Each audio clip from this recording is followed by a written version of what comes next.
GHMC అధికారులు పారిశుద్ధ్యాన్ని గాలి కుదలడంపై BRS working president KTR fire అయ్యారు.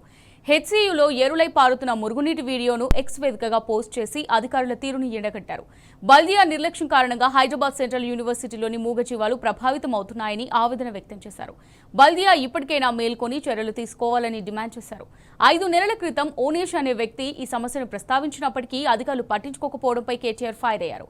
నవోదయ కాలనీ నల్లగండ్ల ప్రాంతం నుంచి డ్రైనేజ్ ఇప్పటికీ హెచ్సీలో భూభాగంలోకి ప్రవహిస్తోందన్న కేటీఆర్ అక్కడ జింకలు ఆ నీటిని తాగి రోగాల బారిన పడుతున్నాయన్నారు. ఇది తీవ్రమైన పర్యావరణ ముప్పుకు దారితీస్తోందన్న కేటీఆర్ ప్రభుత్వం అత్యవసరంగా చర్యలు తీసుకోవాలన్నారు.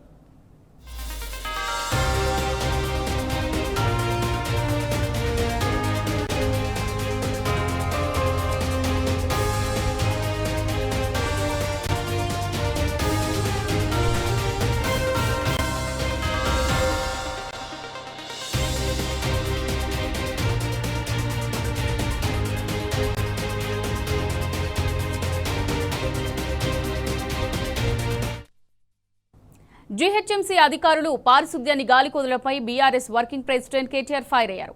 హెచ్సీయూలో ఎరులై పారుతున్న మురుగునీటి వీడియోను ఎక్స్ వేదికగా పోస్ట్ చేసి అధికారుల తీరును ఎండగట్టారు.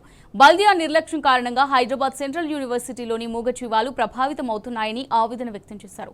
బల్దియా ఇప్పటికైనా మేల్కొని చర్యలు తీసుకోవాలని డిమాండ్ చేశారు. 5 నెలల క్రితం ఓనేష్ అనే వ్యక్తి ఈ సమస్యను ప్రస్తావించినప్పటికీ అధికారులు పట్టించుకోకపోవడంపై కేటీఆర్ ఫైర్ అయ్యారు. నవోదయ కాలనీ నల్లగండ్ల ప్రాంతం నుంచి డ్రైనేజ్ ఇప్పటికీ హెచ్సీయూ భూభాగంలోకి ప్రవహిస్తోందన్న కేటీఆర్ అక్కడ జింకలు ఆ నీటిని తాగి రోగాల బారిన పడుతున్నాయన్నారు. ఇది తీవ్రమైన పర్యావరణ ముప్పుకు దారితీస్తోందన్న కేటీఆర్ ప్రభుత్వం అత్యవసరంగా చర్యలు తీసుకోవాలన్నారు.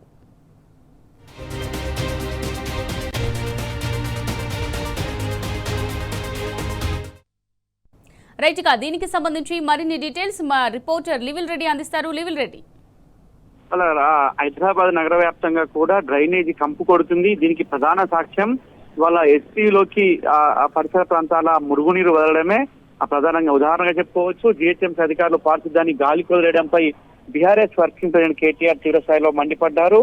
ఎస్సీలో ఏరులై పారుతున్న మురుగునీటి వీడియోను ఎక్స్ వేదికగా ఆయన షేర్ చేస్తూ అధికారులకు తీరును ఎండగట్టారు. బల్దియా నిర్లక్ష్యం కారణంగా వర్తిలో మూగ జీవులకు సంబంధించి పెద్ద ఎత్తున ముప్పుకు గురయ్యే అవకాశం కనిపిస్తుంది. ఆ మూగ జీవాలు ఈ కలుషిత నీరు తాగడం వల్ల ప్రమాదానికి చోటు చేసుకునే అవకాశం కనిపిస్తుందని చెప్పేసి కూడా ఆయన ఆవేదన వ్యక్తం చేశారు. బల్దియా ఇప్పటికైనా మేల్కొని చర్యలు తీసుకోవాలని డిమాండ్ చేశారు. 5 నెలల క్రితం ఓనేష్ రెడ్డి అనే ఒక వ్యక్తి సమస్యను ప్రస్తావించినప్పటికీ అధికారులు పట్టించుకోకపోవడంపై కేటీఆర్ ఆగ్రహం వ్యక్తం చేశారు. నవోదయ కాలనీ నల్లగండ్ల ప్రాంతం నుండి డ్రైనేజీ ఇప్పటికే హెచ్సీయూ భూభాగంలోకి ప్రవహిస్తుందన్న కేటీఆర్ ప్రధానంగా అక్కడ జింకలు ఆ నీటికి తాగి రోగాల బారిన పడతాయంటూ కూడా హెచ్చరించారు. ఇప్పటికైనా ఇది తీవ్రమైన పర్యావరణ ముప్పుకు దారితీస్తుంది, ప్రభుత్వం అత్యవసరంగా చర్యలు తీసుకోవాలంటూ కూడా ఆగ్రహం వ్యక్తం చేశారు. గత కొద్ది రోజులుగా హెచ్సీయూలో అనేక రోజులుగా మురుగునీరు పారుతుంది. పారిశుద్ధ్యం పూర్తిగా పడికేసింది. ఇలా హైదరాబాద్ లో ఎక్కడేసిన గొంగడి అక్కడే ఉందన్న చందంగా ఉంది. ఇలా ముఖ్యమంత్రి స్వయంగా మున్సిపల్ శాఖ మంత్రిగా ఉన్నారు. హైదరాబాద్ నగర అభివృద్ధికి తోడ్పాటు పడే ముఖ్యమంత్రి ఈ విధంగా మురుగునీరుపై కనీసం కూడా స్పందించకపోవడం, అధికారుల చర్యలు చేపట్టకపోవడం పూర్తిగా తప్పుపట్టారు.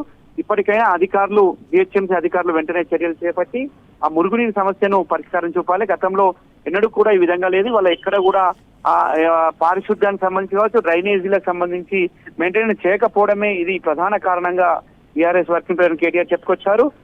మూగ జీవాలే కాదు, హెచ్సీయూలో అనేక వృక్ష జాతులు ఉన్నాయి. అవన్నీ కూడా ఈ మురుగునీటితో ఇబ్బందులు ఏదైతే మురుగునీటితో అవన్నీ కూడా చచ్చిపోయే ప్రమాదం ఉంది. మురుగునీటి తాగిన జింకలు కావచ్చు, జలచరాలన్నీ కూడా తీవ్ర అనారోగ్యానికి గురే అవకాశం ఉంది. వాటన్నింటినీ కూడా వెంటనే ఆ మురుగునీటిని శాశ్వత పరిష్కారం చూపి వాటన్నింటిని కాపాడాల్సిందిగా జీహెచ్ఎంసీ అధికారులను డిమాండ్ చేశారు. ఇప్పటికైనా హైదరాబాద్ నగరం పైన కావచ్చు, ఈ వివిధ పట్టణాలకు సంబంధించి డ్రైనేజ్ వ్యవస్థ కావచ్చు, మురుగునీటి వ్యవస్థ కావచ్చు, పారిశుద్ధ్యంపై పట్టించుకోవాలి ఈ ప్రభుత్వం అంటూ కూడా హెచ్చరించారు. లేని పక్షంలో భవిష్యత్తులో మరింత ఇబ్బందులు తలెత్తే అవకాశం ఉంది. మురుగునీటి సమస్యను శాశ్వత పరిష్కారం చేయాల్సిన అవసరం ఉంది. గతంలో బీఆర్ఎస్ ప్రభుత్వం హయాంలో మురుగునీటిని అక్కడే ఎస్టీపీలు కట్టి శుద్ధి చేశాం. కానీ వాళ్ళ ఈ కాంగ్రెస్ ప్రభుత్వం వచ్చిన తర్వాత 23 నెలల కాంగ్రెస్ పాలనలో ఎక్కడేసిన గొంగడి అక్కడే ఉంది. వాళ్ళ పారిశుద్ధ్యంతో కంపు కొడుతుంది హైదరాబాద్ నగరం అంటూ కూడా అదే నిమిషం గతంలో ఒక వ్యక్తి ఫిర్యాదు చేసినప్పటికీ కూడా కనీస చర్యలు చేపట్టకపోవడం శోచనీయం అంటూ కూడా జీహెచ్ఎంసీపై మండిపడ్డారు. అమూల్య. రైట్ లెవెల్ ఫిర్యాదు చేసినా పట్టించుకోకపోవడం అంటే దీన్ని ఏ విధంగా చూడొచ్చు అంటారు? అధికార ప్రభుత్వం హెచ్సియు మ్యాటర్లో ఇంత ఇర్రెస్పాన్సిబుల్గా బిహేవ్ చేయడాన్ని అసలు ఏ విధంగా తీసుకోవచ్చు అంటారు? అంటే మేనేజ్ చేయలేకపోతుంది అనుకోవచ్చు అంటారా, లేకపోతే నెగ్లిజెన్స్ అనుకోవచ్చు అంటారా? స్పష్టంగా అయితే ఆ ప్రభుత్వంకు పట్టింపు లేదు, ఇటు అధికారులకు ఏమాత్రం కూడా చర్యలు చేపట్టడానికి కొంత అయిష్టంగానే ఉన్నారు. ఇటు ప్రభుత్వమే పట్టించుకోకపోవడంతో, ప్రభుత్వ పెద్దలే దీనిపై ఎలాంటి ముందు చూపు లేకపోవడంతో ఇవాళ అధికారులు కూడా అదే విధంగా తయారయ్యారనేది మనం ప్రధానంగా చెప్పుకోవచ్చు. వాళ్ళ ప్రభుత్వ నెగ్లిజెన్స్ ని, అధికారుల అలసత్వాన్ని పూర్తిగా ఖచ్చితంగా ఇది ఫెయిల్యూర్ గా చెప్పుకోవచ్చు. ప్రభుత్వంలో ఎలాంటి చలనం లేదు. గత కొద్ది రోజులుగా అక్కడ చాలా మంది స్థానికులు కూడా ఫిర్యాదు చేసినట్టు తెలుస్తుంది. వారంతా ఫిర్యాదు చేసినప్పటికీ కూడా ప్రభుత్వం చర్యలు చేపట్టకపోవడం అంటే మొద్దు నిద్రలో ఉన్నదని స్పష్టంగా అర్థమవుతుంది. ఒక హెచ్సిఏ కాదు, హైదరాబాద్ నగర వ్యాప్తంగా కూడా ఇదే పరిస్థితి ఉంది. పారిశుద్ధ్యం అంతా పడికేసింది. వాళ్ళ గాల్లో దీపంలా ప్రభుత్వం ఉంది తప్ప ఇంకోటి చేసేది ఏం లేదని చెప్పేసి కూడా ప్రజలు చెప్పుకుంటున్నారు. చాలా చోట్ల వీధులు ఇచ్చేవు, పట్టణాల్లో చాలా పట్టణాల్లో ఆ పారిశుద్ధ్యం చేయడానికి కూడా కాంట్రాక్ట్ కార్మికులకు డబ్బులు ఇవ్వకపోవడంతో వారు కూడా చేయనట్లుగా చేస్తున్నారు. ఎందుకంటే చాలా నెలల నుంచి కూడా వారికి జీతాలు ఇవ్వకపోవడంతో వారి జీవనమే సాగే అవకాశం లేదు కనుక ఖచ్చితంగా వారు కూడా కొంత పట్టించుకోవట్లేదు. ఈ ప్రభుత్వమే మొద్దు నిధులలో ఉంది కనుక పాలకులు మొద్దు నిధులో ఉన్నప్పుడు పనిచేసే వారు కూడా మొద్దు నిధుల్లోకి వెళ్తారనే సామెత ఉంది. అది ఖచ్చితంగా ఈ ప్రభుత్వానికి అచ్చొచ్చినట్టు అవుతుంది. అమూల్య. రైట్, థ్యాంక్ యూ లెవెల్ రెడ్డి. రేవంత్ సర్కార్ ఉద్దేశపూర్వకంగానే హెచ్సియులోకి డ్రైనేజ్ నీటిని వదులుతున్నట్టు పలువురు ఆరోపిస్తున్నారు. హెచ్సియు భూముల విషయంలో గుర్రుగా ఉన్న కాంగ్రెస్ సర్కార్ మురుగునీటి నిర్వహణను గాలికొదిలినట్టు స్థానికంగా చర్చ జరుగుతోంది. సంబంధిత భూములను డ్రైనేజీకి అడ్డగా మారిస్తే గత్యంతరం లేక ఖాళీ చేస్తారని ప్రభుత్వం భావిస్తున్నట్టుగా చెబుతున్నారు. అందులో భాగంగానే కుట్రలకు తెరలేపారంటున్నారు. ఏదేమైనా సర్కారు కుతంత్రాలు సాగనివ్వమని స్థానికులు, విద్యార్థులు తేల్చి చెబుతున్నారు. వెంటనే ప్రభుత్వం మురుగునీటి నిర్వహణ చేపట్టాలని డిమాండ్ చేస్తున్నారు. లేకుంటే మరోసారి ఆందోళనలు ఉధృతం చేస్తామని హెచ్చరిస్తున్నారు.